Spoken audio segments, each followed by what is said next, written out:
Fala pessoal! Desde o início do estudo da eletrodinâmica, nós falamos de um dispositivo, nós falamos dos geradores. E lá no começo era suficiente dizer que ele estabelecia a DDP, que ele estabelecia uma diferença de potencial, e aí, devido a isso, aparecia a corrente elétrica. Mas agora vamos nos aprofundar no estudo dos geradores e dos seus concorrentes, os receptores. Grava que o gerador é o dispositivo que pega uma energia não elétrica e transforma em elétrica. É simples.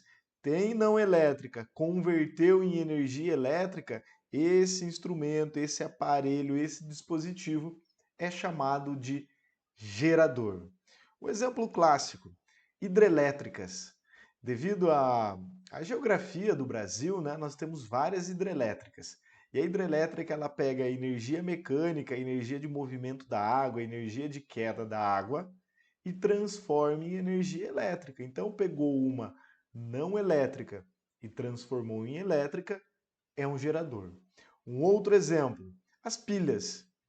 As pilhas, elas acumulam reagentes e esses reagentes, essas substâncias, elas reagem e aí aparece a energia elétrica. Então nós dizemos que a energia química se converte em energia elétrica em uma pilha. Então a pilha pegou não elétrica e transformou em elétrica, ela é um exemplo de um gerador. O símbolo usado para representar os geradores é isso aqui, nós já vimos, né, que são duas barrinhas, a barrinha maior é o polo positivo, a barrinha menor é o polo negativo. O que o gerador transforma, nós vamos chamar de epsilon, ou de força eletromotriz, FEM. Todos os geradores, eles apresentam uma resistência interna, e essa resistência interna acaba dissipando parte da energia. Na verdade, não são todos os geradores, porque a prova, para facilitar, ela pode citar o gerador ideal. Quando nós tivermos um gerador ideal, aí esse gerador ele não vai apresentar uma resistência interna. Mas atenção, que o gerador ideal ele não existe, é só uma consideração que a prova faz para facilitar. O que nós temos de verdade, o que nós temos no nosso mundo é o gerador real. E esse gerador ele tem sim uma resistência elétrica. E essa resistência vai consumir parte da energia. A gente já volta aqui para melhorar essas definições. A força eletromotriz, que é o que o gerador transforma, ela nada mais é, vamos destacar, que o trabalho necessário para movimentar as cargas entre os pontos de um circuito. E a força eletromotriz, então, vai ser o trabalho dividido por unidade de carga. Trabalho é dado em joule e carga é dada em coulomb. Joule por coulomb é o que nós chamamos de volt. Então a força eletromotriz, ela é dada em volt, mas a força eletromotriz é o trabalho dividido por unidade de carga. Todo gerador, ele vai fornecer uma energia e essa energia não é exatamente o que ele transforma, porque parte é consumida pela resistência interna, a não ser que seja o gerador ideal. Então, se for o gerador ideal, o que é fornecido nós vamos chamar de U e o que é transformado nós chamamos de epsilon. Então, no gerador ideal, o que é fornecido é exatamente o que é transformado, porque no gerador ideal, esse gerador que é apenas utópico, é uma consideração, ele não tem resistência interna. Agora, nos geradores reais, o que é fornecido é igual ao que é transformado, menos o que é dissipado, menos o que é gasto lá com a resistência interna. Eu vou destacar que o que é dissipado é devido à resistência interna. Esse geradorzinho é o gerador mais comum, é o gerador que existe na prática. Mas repito, O gerador ideal é uma consideração para facilitar, ele desconsidera a resistência interna e aí tudo que é transformado é fornecido para o circuito. Então, juntando tudo isso, nós podemos equacionar, nós podemos escrever a equação do gerador. A equação do gerador é essa, consequência daquilo que a gente acabou de conversar. O U, que é o que é fornecido para o circuito, é igual ao que é transformado, a força eletromotriz, menos o que é gasto com a resistência interna. Então, o U é igual a força eletromotriz menos R vezes I. O U é a DDP, é o que é fornecido. E DDP dado em volt. A força eletromotriz, vamos generalizar que é o que o gerador transforma, mas nós vimos na definição que a força eletromotriz é o trabalho para deslocar a carga e é o trabalho por unidade de carga, então também é dado em volt. A resistência interna dada em ohm e a corrente dada em ampere. Observe a equação do gerador, uma equação do primeiro grau. Se é uma equação do primeiro grau, o gráfico tem que ser uma reta. Mas atenção, ó, o coeficiente aqui é negativo. Se o coeficiente angular é negativo, a reta é uma reta decrescente. Então, o gráfico que representa os geradores é uma reta decrescente. Dois pontos notáveis dessa reta, desse gráfico. Aqui, ó, no coeficiente linear, nós temos a força eletromotriz. E aqui nós temos a maior corrente que atravessa o gerador, que é a chamada corrente de curto-circuito, que é abreviada por ICC. Veja que quando nós temos a corrente de curto-circuito, o U é igual a zero. Para ter a maior corrente, o U é igual a zero. Lembrando da equação do gerador, o U é igual a força eletromotriz menos R vezes I. Se o U é igual a zero, nós temos que a força eletromotriz é igual a R vezes I. E essa corrente não é uma corrente qualquer, é a corrente de curto-circuito. Então, deixando a corrente de curto-circuito em evidência, ICC é igual a força eletromotriz dividido pela resistência interna. Assim, podemos obter a corrente de curto-circuito. Matematicamente, a corrente de curto-circuito é a força eletromotriz dividido pela resistência interna. E, teoricamente, a corrente de curto-circuito é a maior corrente que pode atravessar o gerador. Os geradores apresentam potências no plural, porque nós temos uma potência chamada de útil, uma potência chamada de dissipada e uma potência chamada de total. Aliás, a potência total é a soma da potência útil com a potência dissipada. A potência útil analisa o que é efetivamente utilizado, o U. Então, nós podemos encontrar a potência útil fazendo U vezes o I, vem lá do π. A potência dissipada considera o que a resistência interna dissipou. Então, aqui, ó, RI quadrado, vem lá do π. E a potência total considera tudo que foi transformado, considera a força eletromotriz vezes a corrente. Então, nós temos três potências. A útil, que considera só U, a dissipada, que é o que o resistor consome, e a total, que é a soma da útil e da dissipada. É comum aparecer em provas a potência útil máxima. Se nós, deixa eu voltar aqui, ó. Se nós colocarmos a potência útil em evidência, então eu escrevo aqui, potência útil é igual a potência total menos a potência dissipada. A potência total é dado por I vezes epsilon. E a dissipada é R vezes I ao quadrado. Vou até destacar essa equação. A potência útil é dada por essa expressão.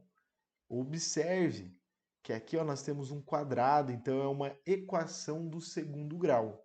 Então, se eu for fazer um gráfico da potência útil em função da corrente, o gráfico vai ser uma parábola. E a parábola tem a concavidade voltada aqui, ó, para baixo, porque o sinalzinho aqui é de menos.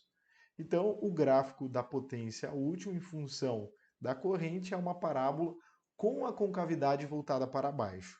Já que eu quero a potência máxima, eu vou pegar aqui o ponto de inflexão, aqui é a potência máxima. E pela simetria do gráfico, a potência máxima dá bem na metade da maior corrente. E a maior corrente chama-se corrente de curto-circuito. Então eu escrevo assim, que a maior potência útil, a potência útil máxima, é obtida quando nós temos metade da corrente de curto-circuito. E como é que você encontra a corrente de curto-circuito? Epsilon sobre R. Então, a potência útil máxima é obtido quando o epsilon dividido por 2 vezes o R. Eu vou parar por aqui, porque senão é uma matemática puxada e desnecessária. Se eu substituir isso, não é difícil não, tá? Você até pode fazer aí como tarefa de casa. Se eu substituir o epsilon por 2R's aqui, nós encontramos que a potência útil máxima é epsilon quadrado dividido por 4 vezes o R. Então, tarefa de casa, você vai chegar aqui, ó, como encontrar a potência útil máxima? Epsilon quadrado dividido por 4 vezes o R. De onde veio isso? Daqui, ó, P, potência útil é igual a I vezes epsilon menos R vezes I quadrado. No lugar do I, coloque metade da corrente de curto-circuito e você cai que a potência útil máxima é epsilon quadrado dividido por 4 vezes o R. Qual que é a unidade de potência? O watts, que é a mesma coisa que joule por segundo. Continuando, nós temos o rendimento de um gerador. O rendimento de um gerador considera o que ele fornece com o que ele transformou. Então, o rendimento de um gerador pode ser a potência útil dividido pela potência total. Como é que você encontra a potência útil? U vezes I. E a total? Epsilon vezes I. Então, já cancelando esse I com esse I, nós temos que o rendimento é o U dividido pela força eletromotriz. Se você fizer essa divisão, essa razão, você vai encontrar um número aí, um decimal, 0, alguma coisa. Multiplica por 100 e você terá em porcentagem, o rendimento em porcentagem. Aqui eu coloquei se for um gerador ideal. Lembra que o gerador ideal ele não existe, mas é uma consideração feita pelas questões. E o gerador ideal, ele não tem resistência interna. Então, tudo que ele transforma é fornecido, ou seja, o U é igual ao epsilon. Se o U é igual ao epsilon, o rendimento vai ser de 100%. Geradores ideais, o rendimento é de 100%. Dificilmente um gerador vai estar isolado. É muito comum você encontrar um aparelho aí que tenha 2 pilhas, 5 pilhas, 10 pilhas. As pilhas estão combinadas, então nós temos as associações de geradores. A associação em série de geradores é quando o polo positivo de um gerador se conecta ao polo negativo de outro gerador. Positivo com negativo, positivo com negativo. Isso configura uma associação em série de geradores. Eu vou escrever aqui e eu já apago. Se você conectar dois geradores, duas pilhas, se você conectar as pilhas desta forma aqui, ó, se você fizer a conexão desta maneira aqui, ó, veja que se aqui é o positivo, aqui é o negativo, aqui é o negativo, aqui é o positivo. Isso não configura uma associação de geradores. Por quê? Está menos com menos, então não é uma associação de geradores em série.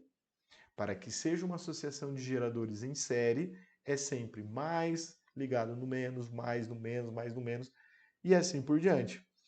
Ao associar os geradores em série, você obtém uma força eletromotriz maior.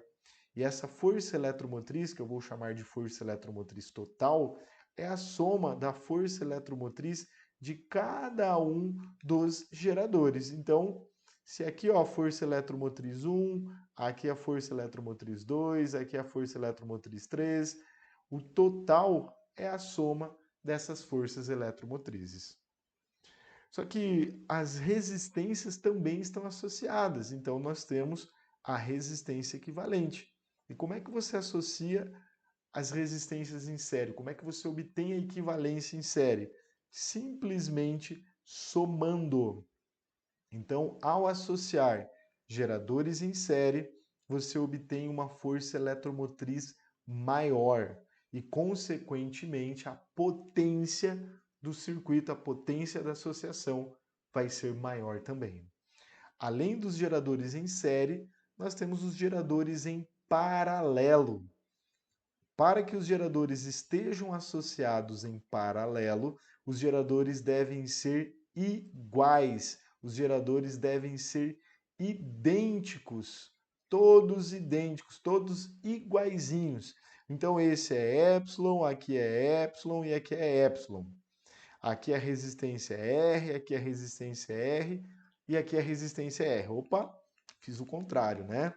Aqui é epsilon, aqui é epsilon, aqui é epsilon, aqui é R, R, R. São três geradores associados em paralelo, lado a lado, e eles são todos iguaizinhos, idênticos. Ao associar geradores dessa forma, a força eletromotriz total não irá aumentar. Então, se essa pilha aqui tem uma força eletromotriz de 1,5 volt, se eu coloquei 3 ou se eu coloquei 50 pilhas em paralelo, a força eletromotriz continua sendo 1,5 volt, não há um aumento de força eletromotriz. Ah, mas então qual é a vantagem de associar geradores em paralelo? É um aumento de potência.